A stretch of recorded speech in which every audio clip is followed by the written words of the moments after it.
Hello, viewers all around the world. This is Real Talk, real stories, real people. And my name is Mark Godwin Iweajuan. We're back with our program, The Real Talk. Real Talk is a forum that provides deeper outlook to people, explore what people are going through, issues concerning people, how it affects people, and find actions and best ways to address them. So, Real Talk is coming to you, Massive Mark Production, and I always go along with my brother, Sir George from Canada. George Chuku, you're welcome to Real Talk.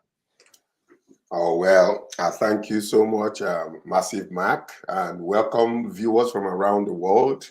My name is George, aka Bluetooth George, and we are here for the Real Talk. AKA Bluetooth George. That's a beautiful AKA, also known as Bluetooth George. George, there are very serious issues going on in the church, where it's supposed to be God's house. So many things are happening because human beings are prone to flaws and mistakes. Human beings are prone to a lot of, human actions. So today, George, on Real Talk, we have a guest. We have a guest, and that guest wrote a book. She wrote a book, and the book has so much. Out of curiosity, we said we need to talk about this because this is an issue.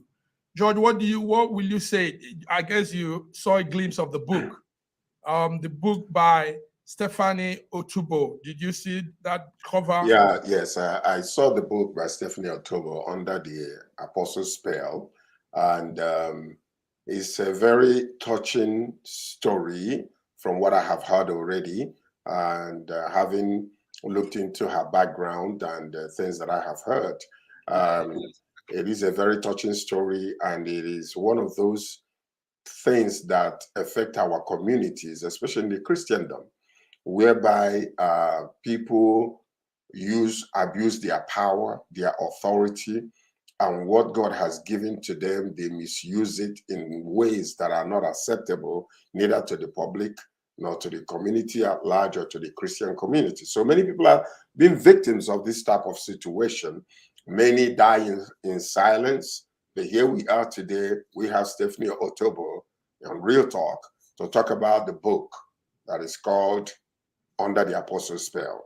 And I know viewers around the world, neutralize your mind, because sometimes we have what you call preconceived judgment about people and about issues. So one of the things that I'm going to ask people around the world that are watching us, or those that are going to watch us later, wherever this stuff is being broadcasted, is for you to neutralize your mind. These things are real. They are real. And I have spoken to quite a few number of people that have gone under this type of situation, and I've seen some that killed themselves, committed suicide, because they couldn't deal with issues. And today, if you look around, you see a lot of people that are homosexuals because they were abused by people in authority. We can talk about a lot of them on CNN. We can talk about a lot of them around the world that have experienced such pain that they could not bear. And because of the power of that be over them, they are unable to deal with the situation. They end up ending their life. But this young lady, I believe, is a strong young lady, and she is here to talk about her experiences. And we would want to embrace her and find out what is in her heart and what her experiences are, to expose it to the world. Thank you very much, Sir George Chuku. Yes, you said something important before we go into this very special edition of Real Talk. You said viewers should neutralize their minds. So let your mind be open. Just hear from the mouth of this victim before you make your judgment, but neutralize your mind. So on this note, Sir George, we're here on Real Talk with the lady called Stephanie Otobo. Stephanie Otobo is, yes, Stephanie, that's Stephanie there. Stephanie Otobo is her stage name is Stephanie the Ocean. Born sometime in the month of October 20th. Amazing Nigerian singer, a songwriter, actress. I mean, she's skilled if you talk about creativity. Stephanie was born in Nigeria, grew up in Warri. Warri is the south of Nigeria. She relocated to Canada in her teenage years, schooled in Canada, graduated from college as a business management student, and also did her second degree ATM. Um, Stephanie has potential. Stephanie has a lot. She's ambitious. She's focused to achieving her goals in life. She took into music, and she has done pretty well in the music world too. So, Stephanie, you are welcome to Real Talk. Thank You're you. Thank you welcome. very much. Well, Thank welcome, you. Stephanie. It's a Thank pleasure to you. have you here on Real Talk here with Massive Mike and Bluetooth George. We welcome I Great, you. appreciate I great. appreciate. Thank you very much for inviting me. Yes, thank You're you. welcome. Well, it So, takes a lot of boldness actually for you to appear on a show like this to talk about your life and the mhm, experiences that you've had. A lot of people, I believe, have died in silence. So many people committed suicide. So many people are in the hospital today simply because of the experiences that they could not be able to deal with. But to true. have you on this show here today, to as you know, to bring about what you have experienced and to let the people know what is really what has happened to you, what is causing you, and all the stagnation and all the pain that you have gone through. It speaks volume about your boldness, about who you are. So we welcome you on this show today, and we will ask you to please relax, and what questions that are coming to you, let the world know. Let the Yeah. world know.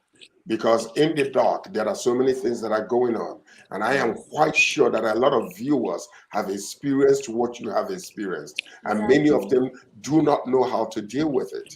So Exactly. today, you are the mouthpiece, the voice of the voiceless for those that has been muted for so long. So I encourage you to relax and then let's talk about your experiences. I want you to welcome the viewers around the world before we get started. Stephanie. Hi, everybody. My name is Stephanie Otobo. I want to say welcome to this show, and I hope this touch you in one way or another because I believe we all have life experience so we can share and learn and move forward from. It's not something to die or see as a big deal. So I hope this my experience helped one or two people out there in a very positive way because that's all we can do right now is to get something out of it, out of a very bad situation. Thank you all for this opportunity and welcome. Now, Stephanie, I know that when we're discussing about this, I kept on asking you, are you sure that you want to come out and talk about this in the public? Do you not think that this is a private issue? But all you were talking about is not about you, it's about others. You wanted to show your experiences because you believe that so many people are experiencing what you have experienced and still Yes. experiencing even up until now. So with that thought, I said, why not? Why do we have to Exactly. hold you back? Let's bring Exactly. you to the public eye and let you talk about it. So my first question to you is, what do you think is important for people to know about this whole experience, the saga that you have gone through, the darkness that you have experienced all these years through this man called the apostle? Would you please let the public know, what do you Um, think that you want the people to know about these experiences? True. First of all, I want to remind every one of us about this respect we all grow into in Nigeria, where we have this natural respect for politicians, even people you don't know, as long as they're older than you, they are in some kind of position. You have that natural respect for them, of which in real life it's not so. Like people, you have someone has to earn your respect because Mm, your respect is your power. You cannot just give it away. But we were taught in Nigeria, I grew up in Nigeria as a child, we have that respect for pastors, we have that respect for presidents, for government, even people that have never affected your life before, we have that respect for them. That is us giving our power away. And this was one of the reasons why I met this apostle for counseling. Just because I had that respect for him, he took advantage of that. That natural respect coupled with I thought he was a man of God. That was everything. He just took advantage of that. I want everyone out there, especially the next generation, to understand that someone must earn your respect. You don't have to just give it away because we were taught. It's okay for what we were taught. You cannot blame the society, but there's a part of life that you have to grow yourself. After your mom, your parents grew you, then you go by yourself and grow yourself. You don't stop growing. We have to learn that we cannot give our powers away like that. That respect, it's very important that you know that someone must earn your respect before. So yes, that's the most important thing. As a Nigerian child, someone that grew up in Nigeria, learning respect like is reciprocal. You have to get it back. You just don't give it. That's one of the important things I want everyone to know out there. Someone has to earn from you first before you give it away. Okay. Besides respect, you were involved in a relationship with a man, right? Okay. And there's so many lies were told you in line with, that convinced you that it was okay for you to further the relationship with him. Could you tell us a little bit about that, please? When I met him for counseling, because I had plans to be closer to God at that time, I was trying to get closer to God. So that was when I thought being married was gonna help me. So I went for counseling. It was just text message. I texted him for counseling. You know, um, he made me feel like he was not with his wife anymore, that they're going through divorce and he need an I mean, I'm Nigerian. I know that Nigerian men could afford more than one wife at a time. Then the way he put the whole scenario, I trusted that, oh, a man of God will not be lying about marriage. You know what I mean? Like, I thought he was a man of God. So, with the mindset of marrying this man, that was why I furthered this relationship, thinking that he was going to marry me as he promised. At the time, I was 22 years old. I was like, okay, yeah, I can do this. Okay. So in essence, really, um, he lied to you, He did. literally.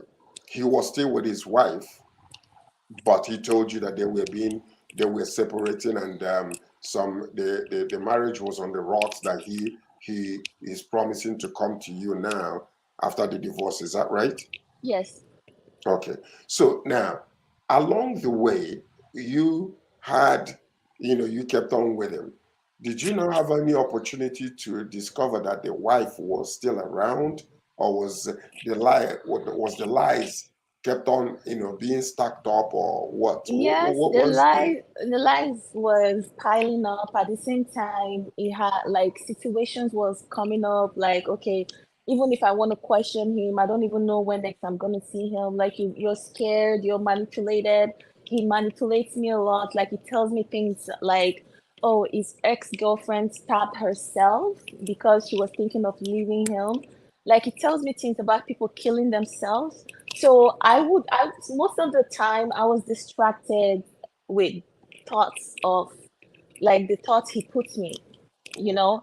Then before you get yourself out of all those thoughts and start thinking of, okay, this is not happening, let me leave this person.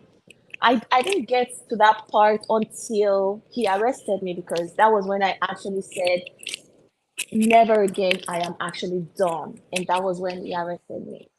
He arrested you? He arrested me, yes. Why did he arrest you? For telling the truth? Because I was telling him it was over, just like what you said, why did you continue? Why did you not break up? I tried to break up with him, then he arrested me. Wow, that's Yes, abuse of power. yes, that was when he arrested me. because we went to court for almost 2 years. They did not, because when he arrested me, he was refusing bail. For 3 days, they could not bail me. Everybody that came, they sent them away that there was instruction that I would not be bailed. I shouldn't be bailed. So they had to publish everything so it would allow me go. That was when he sued me to court immediately after leaving me in cell, locking me in cell for 3 days with no bail. Because everything came out, he had to sue me to court immediately. So the judge said, okay, what's the offense of this girl? He said, I was trying to blackmail him. Then the judge said, where is the proof? At least a text message or anything that she has threatened to blackmail you. There was nothing. And we went to court for almost 2 years, which was senseless. I don't even understand why we went to court for 2 years, because this man sued me to court with no proof of anything. The case was supposed to be thrown out immediately. But because of his corruption and he was paying everybody, this case went on for almost 2 years. It was because there's nothing online that says I tried to blackmail this man. I never tried to blackmail him. I tried to leave him, like you just said. He arrested me. So before he physically got to that arresting, imagine the emotional blackmail. Imagine the threats. He's been threatening me. He has been threatening me. If I want to leave him, he has been threatening me. So imagine all the emotional blackmail and threats before he actually physically arrested me. So let me understand, because I want to really get into the depths of what is really going on here. Okay, this man arrested you and accused you of blackmailing him. Yes. But the court never found you guilty of that. Nothing. So that being the case, then, what was the next step for him? He didn't want to leave you alone. He wanted you to be with him. Is that the reason why you were arrested? Honestly, I would like to find out the reason myself. I don't know, because people are actually crazy. Because they put on apostle suits doesn't really mean they are normal. I really don't actually know. Like, I would want to know. The only thing I see here is just abuse of power. Someone just thinks because I know you before, because I dated you, you cannot just move on. You know, From my understanding also, I also understand that you have met some people that have experienced the same type of situation with you, even with him also. Yeah, Can you tell us a little bit about that? There are even people online right now. There's a lady called Alima, and her Don't call the stomach last is name, please. her stomach. I don't even know her last name. Her stomach is swollen, and like she's sick, and she's been calling the name of her pastor Jensen Suleiman. And there's another one, a Nicole on Facebook. That one every day, she calls the name of her pastor Suleiman. And there are several women, and some even came out that he got them pregnant. This is an apostle, and people are just, moving. These are the people, the rulers of Nigeria. It's not just the president. The spiritual rulers are these pastors, and this is what they are doing. This man is supposed to be questioned because he has people under him, for the sake of the lives of other people. So, this being the case, I understand that there was a time when you went back to Nigeria and then you actually recanted from what you were saying publicly. Can you enlighten us a little bit? What led to you going back to Nigeria and going back to that church to actually recant on what you were saying publicly? What was that all about? Was it that Oppression. you Oppression. felt... Oppression. Oppression. What kind of oppression? Okay. I've almost 2 years of fighting this man now. Even if you have not asked me, how did you survive for going to court for 2 years? That's right. It means you're practically putting me on the same position of this man. Yes. I am not in the same position of this man. Okay. You need to understand, remember my position here. Okay, I was a 22-year-old girl that was misled by a pastor, supposed pastor. And then I found myself in this mess. I was flying from Canada to Nigeria for 2 years. I flew 16 times. Mhm. That they were even questioning me at the Canadian border, was questioning me like what's going on. Like my life was interrupted like big time. Almost 2 years of going back and forth, no security. You know how Nigeria is. After court, I have to leave immediately with a case that they've not found me guilty for, that I'm still going to court for, that I don't understand. So I wasn't seeing anything working for me for over almost 2 years, a year till October, October the next year. So that almost 2 years, I wasn't seeing anything working for me in the system like Nigeria.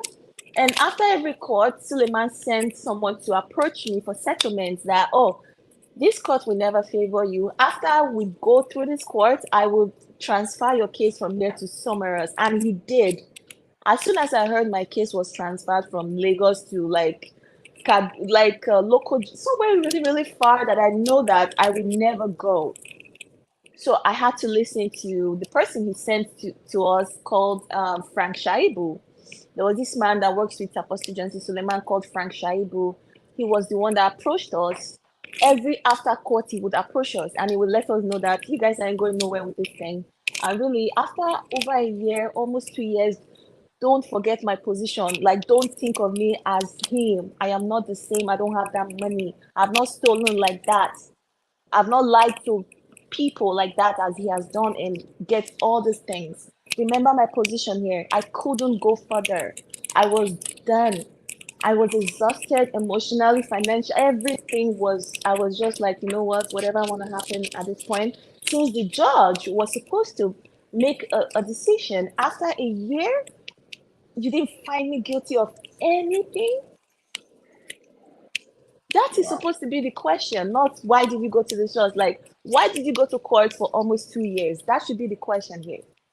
And that's the question. That's another thing that I wanted to know because, when you're talking about you flew to Nigeria about 16 times, my goodness, how could you maintain any job in Canada?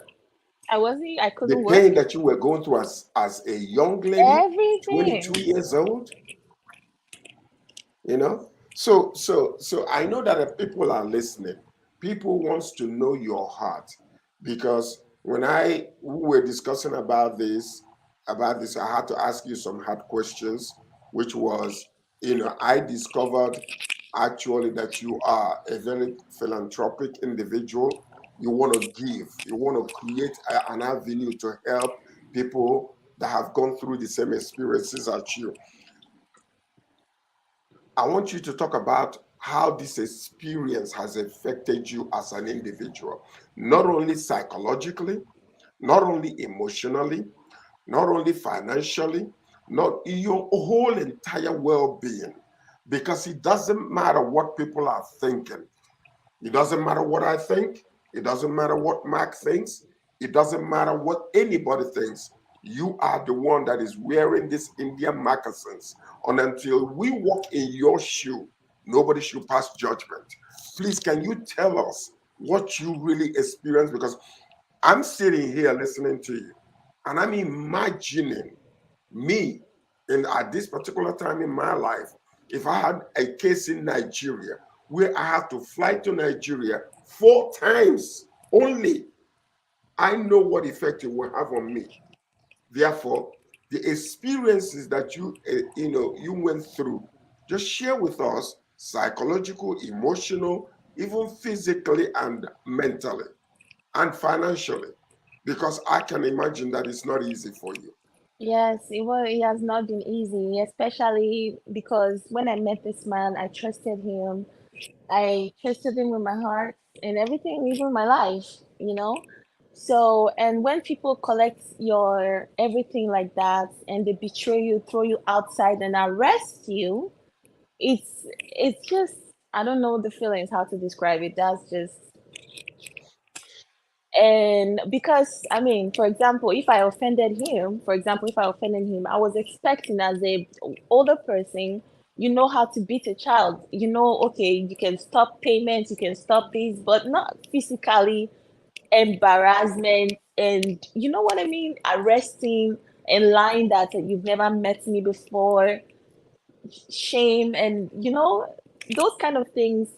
as long as I did not depart from this world, of which I almost did, like, because after I went to the church and I lied on myself because I felt like, okay, if I was done going to court, he approached me for settlement. I actually thought there was going to be settlement. I didn't know he was actually just trying to ruin me more. So I went to his church and covered for him, hoping that was because I mean things happen. Then okay, settlement is normal after stuff happened, you know. But this wasn't the case. He was just trying to end. He was trying to end himself, not me. So after I went to the church and covered for him, everybody was swearing for me. They were because they thought actually that I actually lied, and they were like swearing. There was nothing I didn't hear. The whole world was like the people that actually believed were swearing, and that really hearing those stuff. If I actually had the settlement that I thought I was going to have was going to be different, I didn't have it. That actually the thought of thinking like, well, how can a human being be so wicked? I was meditating on that thought continuously, like every minute of the day, and I started losing myself. I lost my ability to speak properly, to walk properly. I lost my ability to write like functions. I think that's even how people fall into um what do you call it? It's called psychosomatic, where the stress you're going through is affecting your physical being and it's Yes. debilitating, So that's exactly what you were going through there.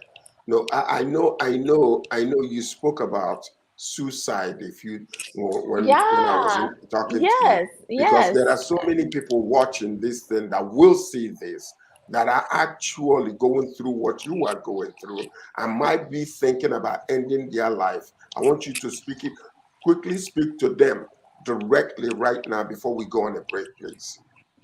Okay, if you're having a hard time out there and if you don't feel like there's a way, there's nobody to talk to, I have been there. I I felt like it was just me in the world suffering. It was like I was between death and life. My physical body was just here, but my mind was just whatever. When you're whatever, the world will choose for you when you're not choosing for yourself. That's why no matter what you're going through, fight for yourself. How are you fighting for yourself? Choose, make a choice. I will like pick a emotion, just pick any emotion and just stay there in faith. Don't just leave yourself whatever because you're gonna lose more if you leave yourself whatever. I mean, this is life. Life is actually unfolding itself to us. That's just the simplest explanation of all that. Before we go on break, can you tell us what motivated you to write this book? Under the apostle scale, it's one of the process of healing. I felt like I've been heard. I felt like what happened to me will be heard by other people and they will learn from it. I feel like now there's something that's actually happening based on that stuff that happened. It's process of healing, and it's really important that people you feel like you have a voice, right? So that actually helped me a lot. So, what about the when you were going through writing this book? I know we're going to go in a break in about a minute. When you were going through writing this book, regurgitating everything that has happened to you, how did that make you feel? Was it depressing? Did you see yourself as, somebody? Did it give you hope to be talking about this, or did it depress you? Actually, at first, because this has happened for like 5, 6 years now, I could not talk about it at all. Not for the first year, not for the second year. So to go the whole year without talking about the one thing that is actually affecting your life big time.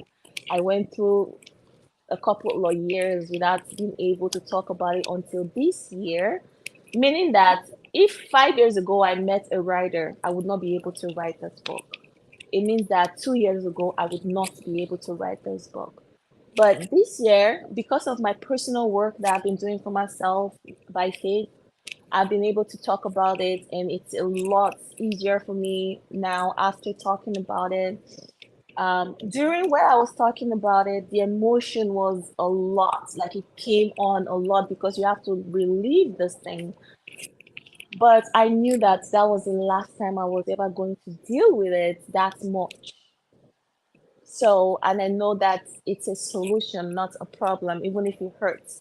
Some solutions hurt too. I know we're going to go in a break in in less than 1 minute. When we come back, we will talk about your musical career, how you were able to release some of the pain that you're going through your lyrics and through what you went through. And viewers around the world, I want you guys to just bear with us. We're going to be going to break in a few minutes, and we'll be back. Thank you.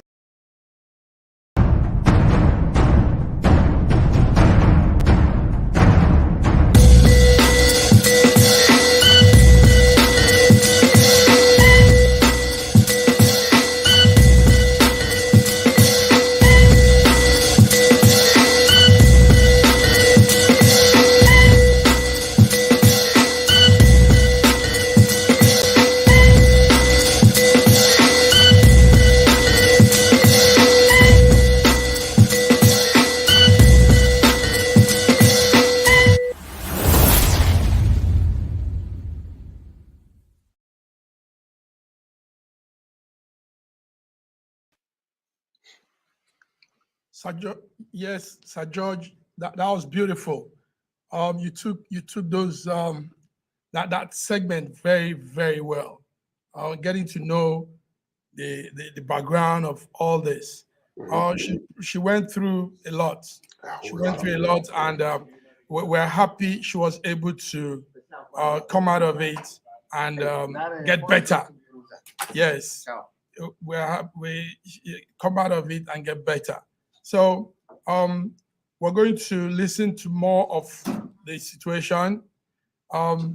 Stephanie, you're welcome. Thank you for making out time to express yourself. And I believe the more you're expressing yourself, the more you're talking about this, the more you're letting go and getting more liberated and free. Well, it's a terrible trauma you went through. Yes, it's sad. I'm going to ask a few questions that I'll give back to my friend Sir George. First of all, while you were talking with George, I was wondering, why didn't you get your family involved?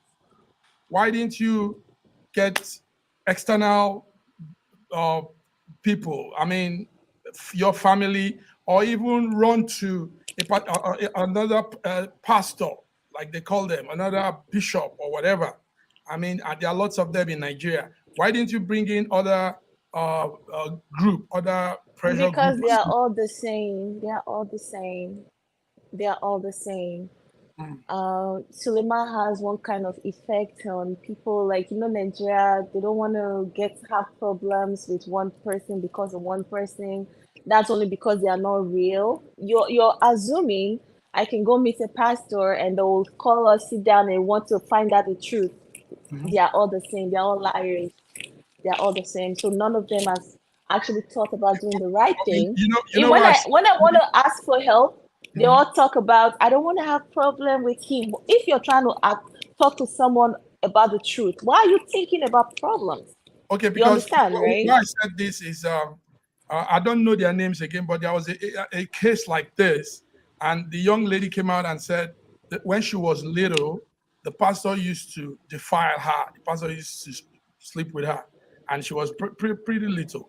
Now, when it came out to the surface, the PFN, I think it's called PFN, Pentecostal Association of Nigeria, something like that. The PFN came into that case, and the pastor was ostracized. I mean, he was taken off from his pastoral duty and told to back out for some time, while also investigation was going on. So, and that was because the girl reported to the that body. She took it to that PAFN or something, Nigerian Pentecostal Association of Pastors. So I, I think I have to make a comment here because okay. this is very, very important, and this is so painful. I don't want to call any other denomination, but it is a major denomination where you have priests, okay? Mhm. Priests that have been abusing children, male children, female children, priests that have been abusing wives, even the whole congregation as a whole. It took them so long. It was only after the public outcry that they started doing something about it. But you will see at the beginning when these things were being reported, they will move one priest from another parish to another parish to hide what was going on. Not that they will ostracize the priest, they will move them. So we have seen this happen again and again, where they are taking the victims of these men or clergy and making them double victims by accusing them and making them feel as if they are coming after men of God. So sometimes, and especially when you are being manipulated, I can talk about this because I'm a counselor and I've counseled so many people. So I understand the ramifications of feeling so backed against the wall, like, you are a non-entity. If you say anything, I will crush you. So that is part of the reason why I said, I don't care coming in the public to ask these questions, because I have seen it happen so many times. Now, remember, you're talking about a young lady who is at the age of 22 or whatever age she was when all this saga started. It's not like she got the whole world on her back, clamoring for her, clapping for her. No, a lot of people will come against her. They will cuss her out and call her a liar while she's reliving double problem from what she's going through and the public outcry against her. But I want you to be the one to Okay. answer this question. I just Yes, wanted yes. to say Let, that. let me also ask this. Listen, Stephania. What we're doing is trying to get to all the roots of all this, and probably help you also unwind and make the world hear, and eventually, well, how this could also be a very good, resourceful program for other people to relieve themselves from this very terrible situation. So let me put this again. George asked this, but I'm going to ask you again. How has this experience affected you? I really want to know. Do you feel like a resentment to men? Do you feel like do you have hate towards pastors and clergymen? Do you have hate towards the male gender? How has this affected you? Okay. Um, it has affected me, but not in those ways because when I was doing my personal work, like growing myself, I I get to understand or explain to myself, make myself have this knowledge that I cannot affect like what someone one person did to me and use it to affect the other person because individuals are different and I also want to be happy with my life too. Like I cannot be carrying that all around. Then I'm not gonna be happy That's personally. correct. Yeah. So no, I would not that would not affect me that way. But like it would at first it made me just generally stay away personally, and that was only because I was trying to figure out myself, figure out some personal things for myself. For a couple of years I didn't sex anybody. I was just on my own. I didn't feel that, you know, that Sexual. was the only affect that was the only relationship or sexual effect I had apart from that. But I've grown out of that space because of the knowledge in the world. You have knowledge, you have wisdom, you have understanding, so you can actually move forward and know that there is nothing in this world that can ever happen to you that is that has never happened before or that is unusual. Everything that happened in the world is it's just life, you know. You just grow, you grow to that extent where you want to understand. You grow to that. The situation was big. I had to grow that big so I can understand, you know? So, but in other ways, it has affected me financially a lot, like a whole lot, because I believe in every individual has their own finance. I have my own. I came to my this world with my own money, with my own everything, my own love, my own children, my own everything. Just the way I have my children in the future, I have my own money. Sometimes it's a lot, sometimes it's not. Some people are lucky, some people are not. Just like that. Yeah. So when you come together with someone that makes you feel like they want to marry you, that's the evil that Suleiman does. He knows this spiritual manipulations, like Mm, make you feel like you want to marry now. Then you bring all those everything from inside of you. Then he steals them and mm, drive you and push you away. You know, that's why as long as I didn't die, I would not let it go because you took my everything. How am I going to let it go? So I was so financially broke for so many years. Like till today, I'm still trying to dig myself out of it, which is okay because at least now I'm trying to dig myself out of it. Because before, I didn't even know where this problem was coming from until I knew that this spiritual man, because he's a spiritual leader, he has actually robbed me spiritually. And that's why I wanted to talk to younger people, like trade wisely. These people, these leaders, pastors and politicians, they know what they're doing. You don't know, you don't even understand next year of your life. They already spiritually calculate this stuff. They are very calculative and they're coming for you. mm. They are calculating and they are coming for you. Great words. Now, your memoir, under the apostle spell. I think next time we're going to have it here so people can see. That memoir is something I only saw the front cover. I really want to gobble up the pages, and I hope I'll get a copy. Now, Yeah, from tomorrow there will be a link for pre-order. okay, So from tomorrow, I will put it on my social media, on my IG, which is Stephanie underscore Otobo. So it will be there. The link will be there, and hopefully next before our next show, it will be available. very good. Thank you. Yes, it will be available. We'll put it on screen. Yes, here we have some people following us. A lot of people are also there. If you have questions and you want to talk, reach out, advice or question or anything, you can also connect to. What's your IG number? What are your social handles number? Okay, maybe Uh, I'll put it up next time. Because you I can just put it Stephanie underscore Otobo. Okay, Stephanie underscore Otobo. So, Stephanie, also, there's something important to ask you. Um, what has helped you through this recovery, in this experience? What are the things, resources, people, and what have helped you recover through this very traumatic experience? I'm only gonna say a little because that's why I wrote a book. I want y'all to go buy my book. Everything you need to know is in that book. And I want to say that my situation was really rough. I lived in the shelter last year, in the Canadian shelter. I had to go live there because I didn't have money for rent.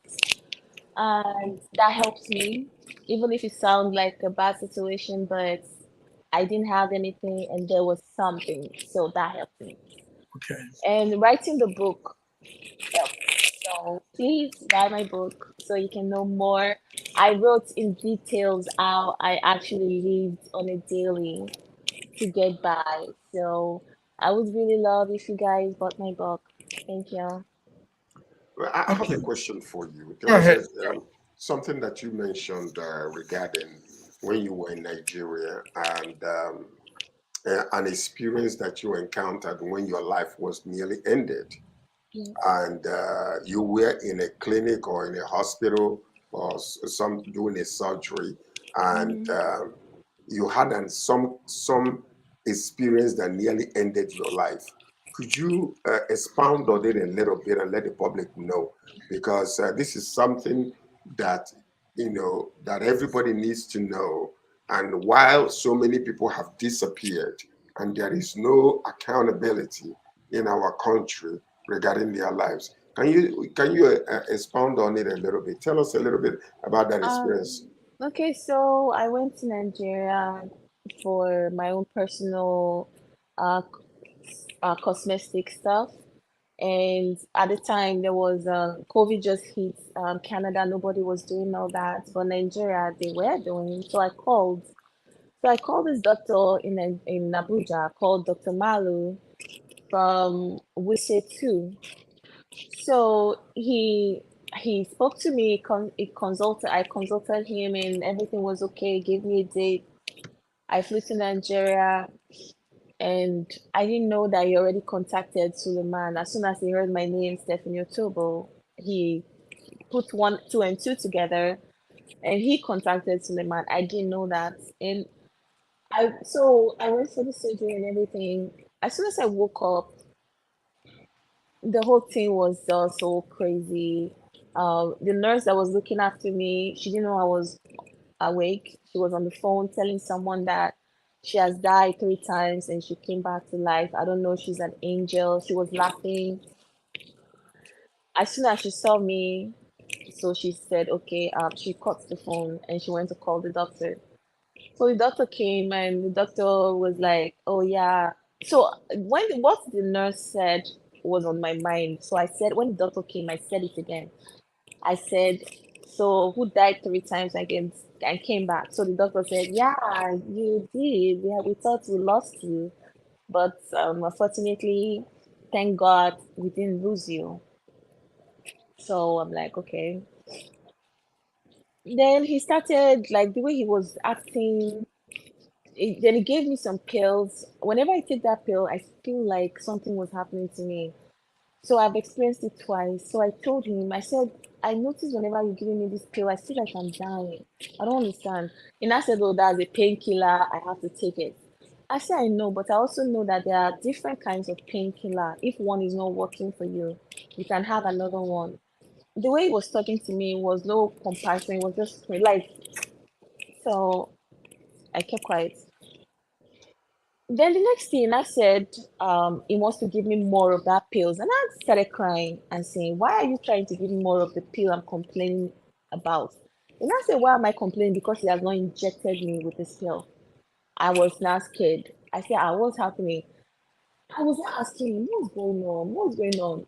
He was walking around, talking to the nurses, telling them to go and prepare injection.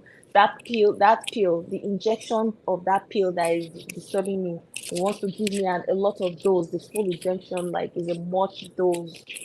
And I said, if I give you that injection, you will not have mouth to talk again. And I said, for someone that I've not known, I don't know you before, we've not had anything before. Like, if someone wake up from surgery, you're supposed to be nice to them, ask them if they want to see anybody and call someone for them. You're not supposed to be so rude. So I was alert. And mind you, I just woke up from surgery that day. So it was hard for me. I was so scared out of my life. So immediately I said they wanted to inject me. I was so scared. I had to remove the drip from my body, the cartilage. I don't know what they call it. I took it out. So they went out of my room to prepare the injection. I just locked the door. I came live on Instagram and I said, "What's happening?" I said, "I'm at this place. At this doctor Malo is trying to inject me. I don't know what I did to this doctor. I don't understand what's going on." So they saw it downstairs. They came up and they were trying to collect my phone. They said they were going to seize my phone if I don't delete what I just did. I had to delete it. They deleted it from inside my delete item. They made sure I don't have a copy. Someone called them from Canada. Actually, someone called them from here. So he's now very angry that I have said everything on social media. So he was that time still angry. So in that case, he said he still has to inject me. And I said they should all hold me so they can inject me. So I started screaming. I started screaming out of my lungs. So one of the nurses now said, people have heard her scream. We cannot inject her today anymore. People have heard her scream. So that was the God that saved me that night because it was already dark. So they said the next day. That was the night I started calling people. Three people came. They told them that I've gone crazy, that they cannot see me, that they had to lock me away, that I've gone crazy. So I now called Sonny Ade's son. He was the one that called the cops. No, he came by himself before. He came by himself before. They told him the same thing. They said at 4 o'clock. They said visiting hours was over. Ina said it's 4 o'clock, and she said her life was in danger. So Ina said, "Okay, I've gone crazy. You cannot see me." Ina said, "If she has gone crazy, how is she calling me to come that her life is in danger? Something is going on here." So he called me immediately and said, "You will not allow me to see you. Your life really is in danger. I'm going to get the police." So he went to get the police. He came back with the police. So the police because of the police, he could see me, and they said I couldn't be moved immediately. So the police had to come there every day for 5 days before I could leave there because of I was scared, and they had to make sure I was alive the next day. So the person had to come every day to check on me because they said I could not leave there because of the surgery. I had to stay there in one place for 5 days. It was, and I refused to take drip, so I had to heal naturally from surgery. Even when I left the hospital, I refused to let any doctor come near me because I was all now turned out. My mind was all like, I don't know who to trust. Even if you're, because my friend was saying, "Oh, my own doctor would not do like that," but I could not trust any. I said, "I don't want to see anybody with doctor around me because he might live here now and he go see my name. It's just my name. Contact this man that is desperate of doing anything to me. That's all you need." So I refused. It was hard for me. I had to heal from surgery without help, without no drips, no pills. I had to heal by myself. I was so lightheaded that anybody could just manipulate me. I was so lightheaded, but I was managing because I could not allow anybody to touch me. I could not fly back to Canada immediately. I had to wait for 3 months because of the surgery. It was a loss. I couldn't go to my family. As I'm talking to you, I didn't know who to like. I would not want to talk. First of all, I don't want to put my mom in stress, and and I know who Suleiman is. He can give you money and lie to you, and you would not even know how. He would just take what belongs to you now. I know who that man is. He can manipulate you and kill your child in your face. You would not know. I know who he is. So I refuse to go to my mom. I don't want her to get into all this kind of mess with that kind of evil person. So I refused to go to my mom. I had to stay by myself. It was not easy. It really it sounds very, very traumatic. Very, very Yes, it gruesome. was. Yeah. Now, our time is fast spent. It's an hour program, and we're almost coming to the close. But before we go, I want you to. There's a clip that's on almost networks, and it's you in the church with Suleiman. Is you on the altar trying to say some things. Now, Yeah. yes. How did that happen? What made you stay? I'm taking you back now. I know I'm taking you back, but Yeah. I really want people to know what brought you to that state where you were in that church and you were saying things, and the things you were saying were in support of the man. What Yeah. you were I just said it like uh-huh. we just talked about it. Okay. Yeah. Um, I was flying. I flew for a long time. I was tired Yes. of flying. Uh-huh. I was going to courts where I was not seeing anything in my favor. I didn't have to go to court for a month, but I went for almost 2 years. Yeah, you're supposed to bring a proof of something. Why am I going to court? All the Yeah. stuff I was all done with everything, Yes. and I Yeah. was ready to You do. said this earlier, but what I'm trying to bring out from it is you were speaking under Durex. Is that what it means? Yeah, Is that whole stage speech was under Durex, under stress, under yeah. That you can see what an apostle can do. That's just an example of what okay, him, Apostle Johnson Suleiman, can do. Okay. That's an example of what Also, he can take you to a congregation where he calls a house of God and lie to everybody. That is what this man called Apostle John Suleiman can do. Like, hmm, he can do anything. okay. Also, these are just getting tidbits, little information. Lately, we had a very gruesome, very barbaric act that also surrounds him. 7 people being killed, and maybe some other people injured, and all this doesn't look good. So, how will you term all this happening besides some this happening to a so-called man of God? What will we term this? I believe that his end has come, and now, like, he has no power, no spirit. Like, when someone manipulates you and spiritually oppress you for these years, you get where you push person reach, when the person reach the wall, there's nowhere you can do again. I know personally, because you asked me, and my own personal idea or answer is, I know personally, if he tries to come after me again, he's gonna get more of what had happened to him. That, yeah, because um the spiritual oppression is just done. Like, No, he can. Be rest assured. it's just done. And I'm not the only one he's oppressing. So now, whenever he tries to oppress anybody again, God is just going to continue. It's okay. Thank you very much. I don't know. Sir George will probably say some things, but we are rounding up now. This is Real Talk, and Real Talk is a forum where we look deeply into situations surrounding people, explore them, and find actions also that could help resolve them. Also, we want our viewers to feel free to put their comments. This is Stephanie Otobo.